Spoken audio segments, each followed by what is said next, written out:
Good morning, everyone. Let's try that again. Good morning, everyone. Good morning. Perfect. Hi, I'm Donovan Brown, Principal DevOps Manager from Microsoft, and I'm here with Munil. He's back because his last show was so popular. You guys had tons and tons of questions, and he was polite enough to come back. Remind people what you do here at Microsoft. Yeah, hi everyone. I'm Munil Shah. I'm a Director of Engineering here in the Visual Studio Team Services team in Redmond. Perfect. So we got tons of questions after we talked about it, and he was kind enough to come back, and he's actually set up some PowerPoint for us so he can talk us through those questions that we got. And one of them was about the deployment rings and how they work. So why don't you give us a little explanation of what's happening? Yeah, just as a recap, we use safe deployment practices as a way to control exposure of our bits to customers. Right.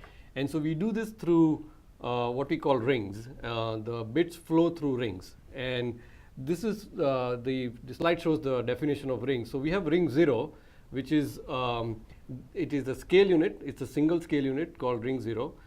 That's the first scale unit where the code gets deployed, and it's also the scale unit on which our team runs our own engineering system on it. Correct. So we eat our own dog food. That's a Yes. age-old practice at Microsoft.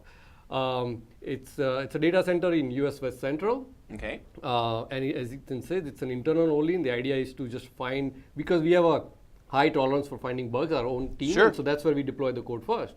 Now, interestingly, while we deploy here first, it used to be that you would find then issues that are in that hit us from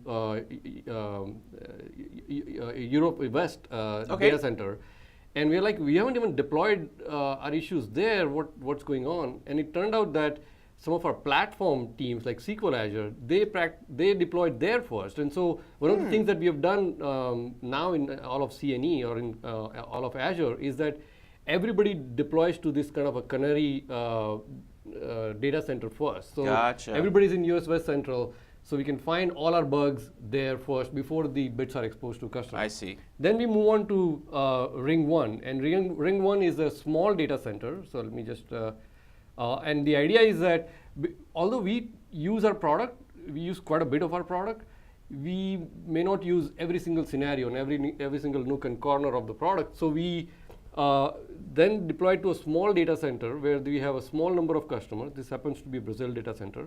And the idea is to find the next set of issues if there are any. Right, because we use Git. Right. So we are not going to find issues with TFVC per se, right? So we need other people using TFVC, maybe other people using the old XAML builds that are now no longer supported, that we wouldn't be able to find ourselves because we dog food it, but we use it like we would normally use it, not these weird scenarios. Exactly. Got it. Then, by the way, we deploy this in US data, in US time zone, so that our team is awake, and if there are any issues, they can deal with that. Okay. Then we deploy it to a medium to large size US data center. So again, the idea here is that now we want to test for scale and larger load. So this is where performance issues might be found. We may find some things that we have not found in our internal synthetic data center, our Go Big environment. Go Big environment, correct. Right. And then we move on to the ring 3, and ring 3 contains a bunch of our large internal accounts, like an Azure account or an Office account, things like that, as well as external accounts, an external scale. So like Bing and those guys, Xbox, those guys are in here. Those guys are in here. Okay. And then we deploy to all our data centers, all our scale units at this point, including that special scale unit that everybody wants to learn about. So we'll go there in a second. Okay. And so that's what the ring 4 is. And ring 4, I think we have, in terms of number of scale units, ring 0 is just one scale unit, that's ours. Ring 1 is again a one small scale unit. Ring 2 is also just one medium to large size scale unit. And then ring 3 is where we have 3 scale units, and ring 4 has 14 scale units. 14? Yeah, because we keep adding more scale units. We just added one in Canada. Wow. So, yeah. Okay, so we're going to just keep adding scale units to the rings we have, or will we ever have more rings? I think it's a good question.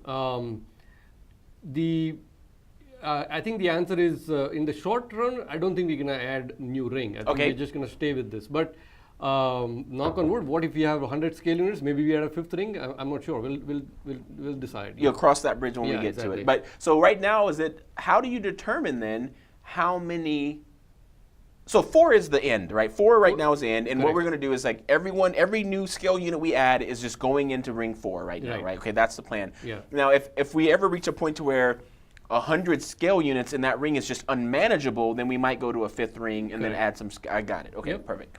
Cool. So yeah, you touched on one thing, because on the last show we talked about 4A, right? What's not on here, and that it's a special scale unit for a particular customer that's very important to us. Yes. And I think you're going to talk about why we have that. And there was also another comment about it even has its own special database, which I thought was really interesting. So we're gonna hold off. You're gonna have to watch a little longer, because I don't think that's the next topic we're gonna talk about. But we are gonna answer 4A and the special database as part of this as well. So where are we gonna go next? You want to show us like actually what the physical deployment looks like? Yeah, so if you go to, this is the actual release management deployment definition in our scale unit. If you go there, it shows TFS prod update. So this is the definition for us to deploy our main service, TFS. Okay. And it just shows the layout of the rings. We have, as I said, 4 rings, and the 4A which runs in parallel with ring 4. Perfect. That's a special scale unit. And each ring has, multiple phases. So let me see if I can find the. So this is so this is what it looks like. So a ring definition. This is the main command line that does most of the heavy lifting of actually deploying the binaries and the schema. But it's a ring definition, very simple. You pause. This is a pause in between the 2 rings. So you start with the pause, particularly in ring 1 and onwards. Then you deploy the binaries. Then you pause for making sure the ATDT compat tests are all completed. Okay. Everything looks good. If everything doesn't look good and we have a set of metrics that we watch, then we can roll back at this point. But otherwise, we go and proceed and do the database update. Right, so and because we always talk about we roll forward. The only exception is the reason that we do our app tier first is because it can actually be rolled back. And once you deploy your database, then it's rolled forward. Yeah, you have to roll forward. So that's why there's a little asterisk by that we never roll back. We never roll back once we touch the database, right? But before that, we do have the ability. Yeah, and in ring 0, we actually leave our ring 0 in this ATDT compat mode, where application tier is updated, but the data tier is not, much longer, or more than 24 hours, so that we can find all kinds of possible issues through that compatibility phase. Gotcha. And then when we go into the other scale units and other rings for customers, the pause is a little bit less, because we ironed out most of the issues earlier. Perfect. And also, I think we might have to have a whole nother show on the database deployment itself, because I know that sometimes that can take a long time. Sometimes you have to do schema changes, data massaging, and that all happens in real time, and we never take the service down. It's a no downtime deployment, and that's another. Yeah, I think for sure. But okay, great. So this is what I love the fact that we always say this. We use VSTS to deploy VSTS, and it's kind of funny that there's obviously an instance running that's deploying its actual self. Yes. Yeah, which is still always blows my mind a little bit. But this deployment doesn't start automatically, right? This is every 3 weeks someone pushes that button that says it's time to deploy, right? That's okay, right. It's not completely done automatically. Okay, great. So that explains the ring definition. And again, we showed 4A again. I think it's about time we tell people about 4A and what goes on. Yeah, let's do that. Okay. So was it? Okay. So 4A. So what is 4A? Well, 4A is a scale unit just like any other scale unit with a different backend, with a different data tier primarily. Why do we need 4A? So we have a very special account in Microsoft. This is the Windows account. The entire Windows team, and it's got about 25,000 users in that account. It's a massive account, and it's got the kind of scale it has. It's a 25 times bigger than the next biggest account that we have. Goodness. Some of the stats here, like it's got 10 million work items, 500 million revisions. We do 1 million queries a day. So it's a huge account. Therefore we needed when we first set this up, a few years back, even the largest SQL Azure database would not be able to take up this much load. So we had to set up an on-prem SQL backend. So this is a always-on cluster with 6 nodes, 3 in one data center, 3 in another data center for backup, for failover. And of the 3 nodes, 1 is the primary node where we do the read-write, but the 2 acts as a read-only replica. And this is a special setup we have. Because we get so much traffic on the scale unit, we like to serve most of the read traffic from the read replica instead of hammering the primary node. And so we have that special feature available for the on-prem SQL. although we are talking to the SQL Azure team, so they can build this feature in the SQL Azure, and one day we would move to SQL Azure. The goal is to move to SQL Azure, but that's why we have. And so we are using SQL Azure only as like disaster recovery backup stuff, right? But so we actually have, or is that not the case? No, in this case, for this 4A, even SQL Server is on-prem. It is on-prem SQL, including the disaster recovery cluster. They both cluster look exactly the same. They're just in 2 different data centers. But these are big servers. You can see 88 cores, 1.5 terabytes of RAM. But again, this has to do with a very special account, with a very large number of workers. And I had an interview with Martin Woodward when we were at Ignite, and we were talking about Windows has the largest Git repository in the world. Yeah, exactly. It's like, I mean, when you talk about if we can handle Windows, we can handle anybody, right? But absolutely, it's just unbelievable. So yeah, I knew why we had 4A, but we wanted to finally answer that for people. Yeah. So, and then one of the questions specifically was, why is there a special database? And it's simply because it is too big for anything else. Two primary reasons. First, it's too big. The second thing is we want to take advantage of this read replica capability. Yeah, exactly. Yeah. So 25,000 users on the Windows team are using on a VSTS. single account. Yeah, that's unbelievable. Yeah, so if we, like as you said, if we can support Windows on a single scale unit, we can pretty much support any company in the world. Yeah, I would think so too. I mean, talking about eating your own dog food, this is on the nth degree, right? This is proof in the pudding that if anyone thinks VSTS isn't big enough or better for them, you're wrong. Yeah. It's big enough for Windows. It's big enough for all of us. Awesome. So some of the other questions were about branching. Yes. Right? I get that question quite a bit. Can you explain to us, because we have on our team 50 feature teams with about 10 to 12 people per team. Yes. All merging into master every day. Correct. Right. And when I say that to people, their eyes roll back. They're like, how is that possible? Yeah. I mean, how do you do that? So can you I think, shed some light? So I think we should at some point do a deeper dive into our quality practices, because that have a lot to do with how we manage. Interesting. Manage this. Okay. But at a high level, what I would say is that our entire team, 50 feature teams, about 700 plus engineers, we all work in a single Git repository, and we all work off of master. And so an engineer would, if he wants to do a commit to the master, works off of a topic branch and then does a merge to the master. With the pull request. With the pull request, exactly.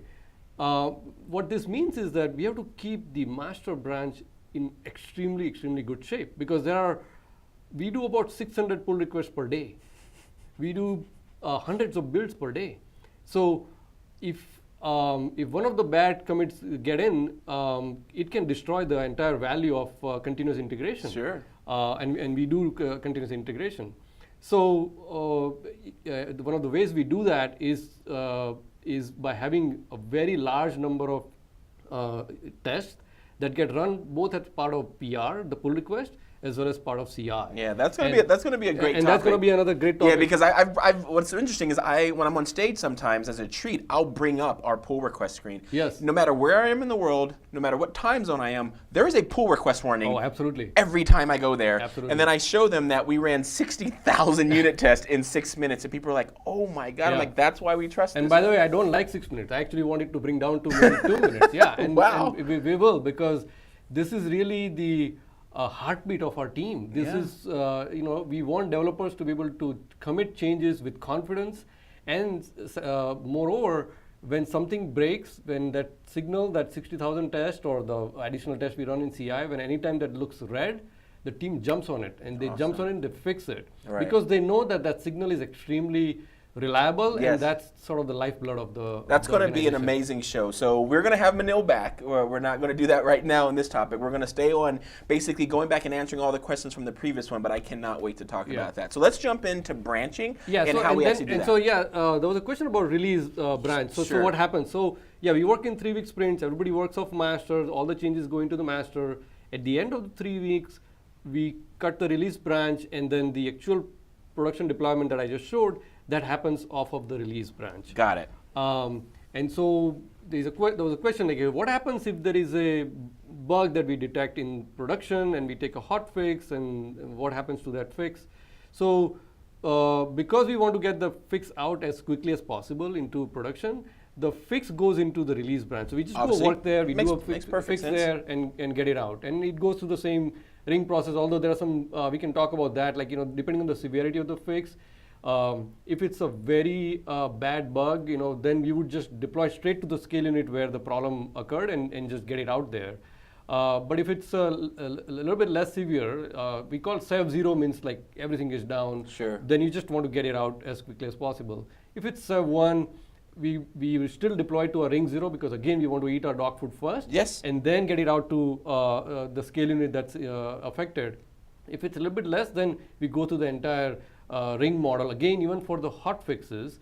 So yeah, it may take few hours to get it out, but again the importance of controlling the exposure of the changes that we make is so important. That do hot fixes also go through all the same testing as a normal feature? Absolutely. Perfect. So one of the beauty of the work we have done to completely redo our testing is that we can run our entire test collateral, our entire test suite of the entire product within a couple hours. Gotcha. Doesn't take that long. So Gotcha. as a result of that, if it's a hotfix and if it's not a very high severity hotfix, we can run our entire test suite on that change.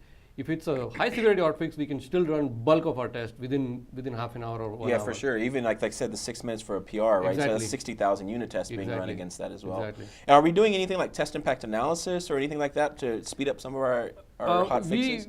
We are looking into test impact analysis, but right now our focus is on ensuring that our tests run really, really fast. Sure. And reliably, though. And reliably. Yeah. And we are maniacally focused on both. So what we do is that we continuously measure the time each test takes, and there are limits that we have put on how much an L0 or a unit test should take, how much an end-to-end test should take, and anytime a test crosses a threshold, we file bugs and go fix it. Again, we are kind of getting into the second part of the talk, but that's I know.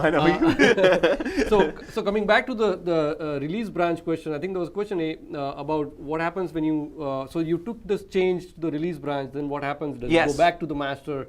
So yeah, what we do is we use the cherry pick feature that we have in Git, and we take that point fix that was done on the release branch and we bring it back to the master. So why would you have to, just curious now, why would we have to use a cherry pick? Why would you not be able to just merge the release branch back into master wholesale? Like, why do you have to cherry pick a change? Because any change made in the release branch has to be in master too, right? Yeah, we could potentially do that, except that these changes are happening, we don't make too many changes in the release branch. So these changes are happening maybe once or twice a day. So when that happens, we just take that particular change and move it to the master. It's easier to do it that way. Okay, interesting. Yeah. So what do we see if we covered all the questions here? Because I remember we were okay, so one other thing. So we cut the release branch.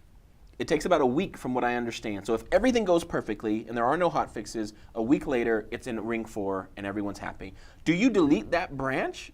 No, we never delete a branch. You never delete that branch. You just merge back into it 3 weeks from now? This is the beauty of Git, is that the cost of creating a branch and branches are cheap. So we just leave them around.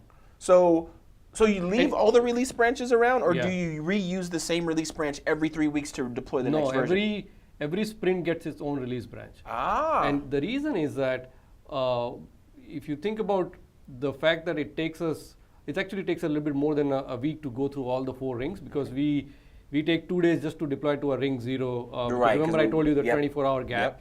And then we wait for a day, and then we do the ring 1, and then we wait for a day, and then do ring 2, and so forth. So it takes about 10 days or so to go through all the rings. Sometimes we have 2 ring deployments happening at the same time, and so as a result of that, we have to keep all these release branches alive. So an example is, while you're deploying this current release current sprint that just got finished, guess what? We found a bug in the later ring of the previous release. Then we need to go and do a point hotfix for that. So we have to keep the release branch around from the previous release in case we have to do hotfix from the previous release. Gotcha. Okay, that makes sense. So are you telling me we've never deleted any of those sprints? We still have sprint 1 branch in there somewhere? I don't know about sprint 1, but because sprint 1 started when we were not on Git back then, right? So I would think eventually, because in the scenario you just gave, I understand why you need at least N-1 branches, right? You need the one that's currently in production, right? You need the one that's going into production, and you need master. Yeah. But it seems like once when it's all the way in production, you wouldn't need N-1 anymore. Technically, you're right. We could Okay. potentially go delete them, but They're in cheap. Git, these are like, it's just a pointer. Yeah, I mean, it's cheap. It's cheap. Yeah, exactly. So we don't bother with it. Okay, interesting. That was definitely a question that we And got that's as the well. great thing about using the Git workflow is that the creation of branch, maintenance of branch, all of this is so cheap. Yeah. You can have Get this away kind with of keeping them approach, yeah. around, exactly. I'm trying to go through and see if we answered all the questions, but I think that we actually did. We talked about hotfix deployments, and hotfix deployments, they go out twice a day. Is that correct? So there's 2 trains, I think so they call them. we have something called You can show daily. if you have yeah, something. let me see if I have a picture that I was gonna. Because we also had a picture, I thought, of the branch, how the branches kind of work together too at some point.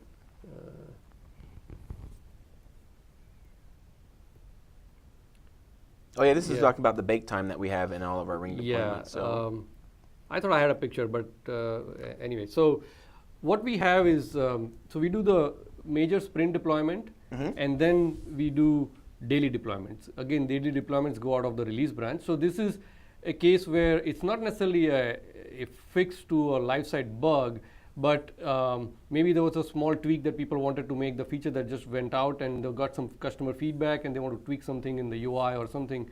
So we we do have a daily deployment train that goes out from the release branch, and that takes a set of changes from the team in case they want to make some small changes. Awesome.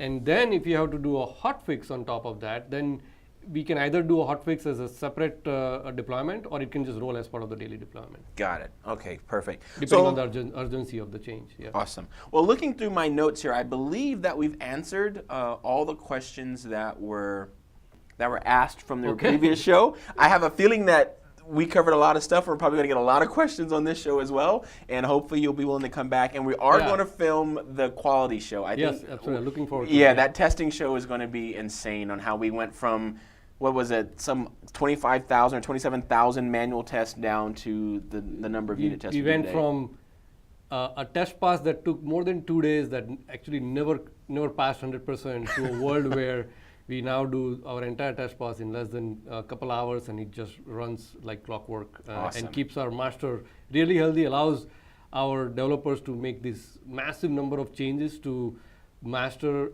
with confidence, Right. and with trust. They trust the CI signal. I think that's really the core important. principle we are trying to drive. And of course, it has improved our feature velocity. And if you go to our feature timeline on visualstudio.com, where we do the product updates, you can see we've been posting number of features shipped every sprint since 2011, and you can see a steady increase in the number of features that we've delivered. In fact, in 2016, we delivered more features than the previous 4 years combined. Wow. Yeah. That's unbelievable. So our velocity has gone up because of the changes we made here. Awesome. Well, thank you so much for joining us, guys. I hope you enjoyed that as well. And trust me, we'll have Munil back. Thanks so much. See ya.